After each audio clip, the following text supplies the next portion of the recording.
What's up, man? How are you? I'm well. Definitely got to put my seatbelt on it. Yeah. This car sucks, by the way.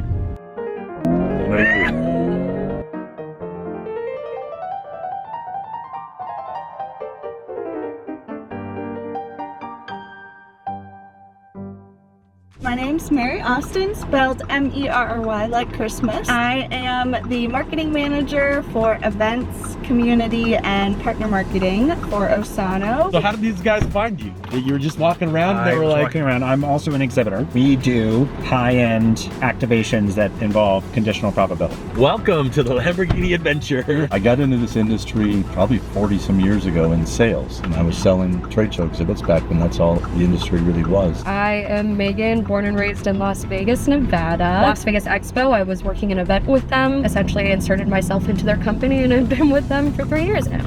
I've been in the world of events at marketing since 1999, so I guess that's 26 years almost now. I'm a director of content experience at Microsoft. I don't know if I would call myself a creative.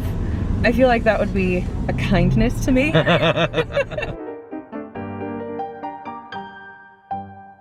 Authentic human connection, excellent content that's not boring, opportunities for people to have an experience they couldn't have anywhere else. Those are the secret sauce of events. Talk with the client, understand what they want, design the booth, put it into proposal. If they like everything, we go through with it. Transportation, labor, furniture, everything that you need for your booth, I'll make happen for you. Make it a strategy, make it a year-long commitment or a long program on what you want to do to connect with your customers, and then bring the right people to the event. As I joked with somebody earlier today, assume that whatever number the trade show company tells you is going to be true, divide that number by half, unless it is the cost of actually being in the trade show, in which case multiply by 2. You really have to have great speakers, or else you're going to have a very boring event. And you can make an event out of anything nowadays. Everybody has a niche, everybody has something that they want to be a part of. Digital interaction is really hard. It's not new. And to even turn that attention into interaction is super difficult. At any given time, whatever we can do to capture the attention, keep it, and then to drive to some kind of engagement or interaction is amazing.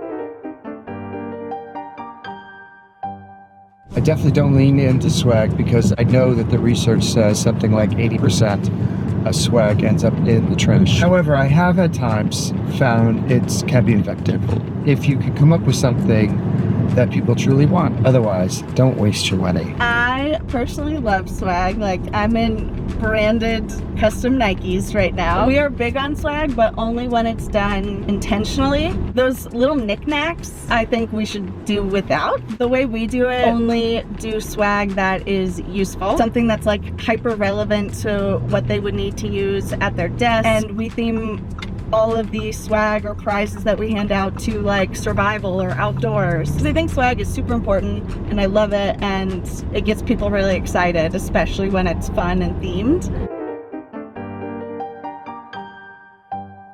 I certainly feel events are back. I think it's very interesting to see how the pieces that we discovered and built within our digital transformation are integrating into our events now, coming back. What's cool about Las Vegas Expo, they were one of the only general contractors that stayed alive during the pandemic. They learned to utilize webinars and try going that route, but it ended up being people want person-to-person interactions. Yeah. That's what people thrive off of. That's what we're always going to have. All the research is showing, yes, the events are back. Yeah. There are some industries that are still a little bit, but even SEER is predicting by the end of this year, all of the industries should be back at pre-2019. All industries.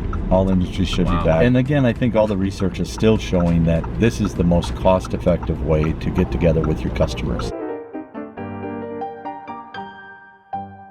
I think you have two different objectives when you look at both kinds of content. Your digital content is super amazing for your breadth and for your scale motions, because you can't beat the numbers that come with digital content. But when you want to go deep with maybe an account, a client, or right, in my case, a developer, in person is so fantastic because you know those are people that are showing up where you want them to be, which is so great. We all thrive off of human interaction. So if anything, it allowed it to redesign itself and grow from that, because people wanted to see each other again. Gen Z is going to save this industry in the fact that they do an awful lot online. Yeah. But especially now with AI and the fake news, they need that face-to-face to really build that trust, the hands-on with the material, the equipment.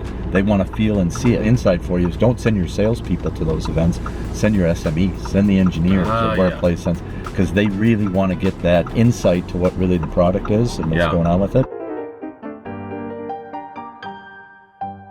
I don't have a favorite city, but I will tell you that conceptually, I like cities that have a actual heritage and history. And this is something in Europe that you really get. In the US, I think you get some of that, like Austin, Texas, for example. Austin's great. Such great character. Chicago's got character. Boston has character. New York has character. Not so much Vegas or Los Angeles. So it's not that I have a favorite city, but I love to go to a place where you can bring that culture into the event. Yeah. Ooh. Back to our Ohio conversation earlier. Columbus is cooler than people think it is. It really Columbus is. is a fun city for events.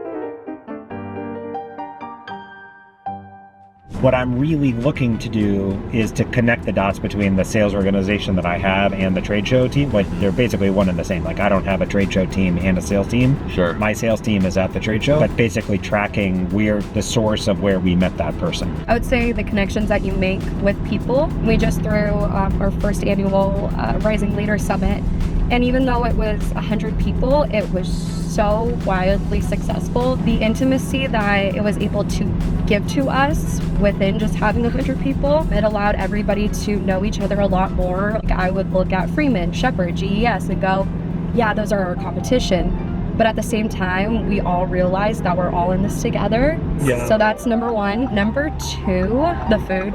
The food.